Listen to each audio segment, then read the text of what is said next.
این روزا زندگی بدون اینترنت و شبکه‌های اجتماعی قابل تصور نیست. هر سال تعداد دستگاه‌های ساخته شده با قابلیت اتصال به اون بیشتر میشه و این شبکه‌ها دور تا دور دنیا رو گرفته و حتی به فضا هم گسترش یافته. ولی چه چیزهایی اینترنت را تشکیل میدهند و باعث میشوند که کار کند؟ و چطوری؟ سلام دوستان. امروز میخوام نحوه کار کردن اینترنت رو براتون شرح بدم. لطفاً تا آخر ویدیو همراه ما باشید. اینترنت محبوب ترین شبکه کامپیوتری دنیاست که ابتدا به شکل یک پروژه تحقیقاتی آکادمیک در دهه 60 شروع و سپس در دهه 90 میلادی به یک شبکه جهانی تبدیل شد. امروزه نیز توسط بیش از 3 میلیارد نفر در سرتاسر دنیا استفاده می شود. اینترنت به خاطر عدم تمرکزش مشهور است. نه کسی صاحب اینترنت است و نه کسی میتواند تعیین کند که چه کسانی به اون وصل شوند. هزاران سازمان مختلف شبکه‌های خود را مدیریت کرده و درباره توافقنامه‌های اتصال دو طرفه آزادانه مذاکره می‌کنند. بیشتر مردم از طریق یک مرورگر به اینترنت وصل می‌شوند.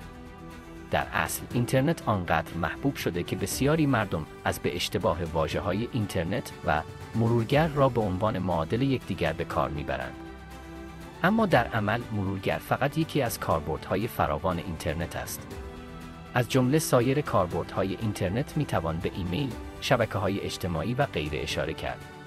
از سرآغاز اینترنت تا کنون فاصله طولانی گذشته است. اینترنتی که روزی 4 سیستم کامپیوتری میزبان آن بودند، حالا در بستر 10 میلیون سیستم درآمده است. اینکه اینترنت مالک خاصی ندارد به این معنا نیست که به طرز مختلف نگهداری و نظارت نمی شود. جامعه اینترنت سازمانی غیر انتفاعی است که در دهه 90 تأسیس شده تا بر سیاست‌گذاری‌ها و پروتکل‌های ارتباطی اینترنت نظارت کند. امروزه اینترنت از 3 بخش اصلی تشکیل شده.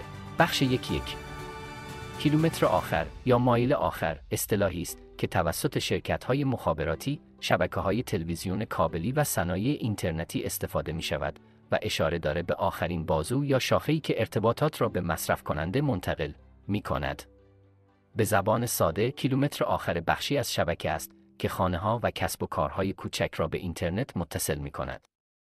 در حال حاضر در ایران اینترنت توسط ادارات مخابرات، شرکت‌های تأمین کننده خدمات اینترنتی عرضه می‌شود. کیلومتر آخر بخشی از شبکه است که خانه‌ها و کسب و کارهای کوچک را به اینترنت متصل می‌کند. بنابراین کیلومتر آخر برای ما شامل خطوط قدیمی تلفن و فیبرهای نور و شبکه‌های مخابراتی برای اینترنت موبایل و وایمکس است. هرچند در حال حاضر اینترنت بی‌سیم در اقلیت استفاده قرار دارد، ولی در همه دنیا شمار کاربران اینترنت موبایل در حال رشد روز افزون است و در نتیجه ترافیک بیشتر به شبکه‌های مخابراتی سلولار اضافه می‌شود. بخش دوم مراکز داده به مکان‌های فیزیکی به بزرگی می‌گویند که پر از شبکه‌های مختلف هستند. این شبکه‌ها از داده‌های کاربران، برنامه‌های آنلاین و انواع محتوا میزبانی می‌کنند. برخی از مراکز داده متعلق به شرکت‌های بزرگ مانند گوگل و فیسبوک هستند که هر یک در طول روز چند صد میلیون کاربر دارند. سایر مراکز داده تجاری میزبان وبسایت‌ها و خدمات آنلاین کوچکتر هستند. مراکز داده دارای اینترنت بسیار پرسرعت هستند که به آنها اجازه می‌دهد همزمان به کاربران زیادی خدمت رسانی کنند.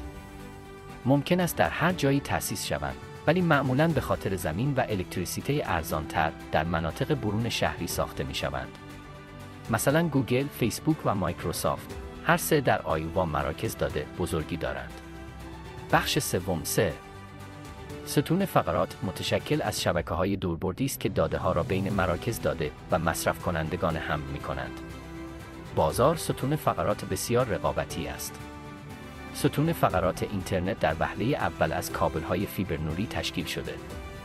مهیا کنندگانش به دفعات شبکه‌های خود را در نقاط تبادل اینترنت که معمولاً در شهرهای بزرگ واقع شدند به یکدیگر وصل می‌کنند. حضور در نقاط تبادل اینترنت به شرکت‌ها ستون فقرات کمک می‌کند تا اتصالات خود با دیگر شبکه‌ها را بهبود بخشند.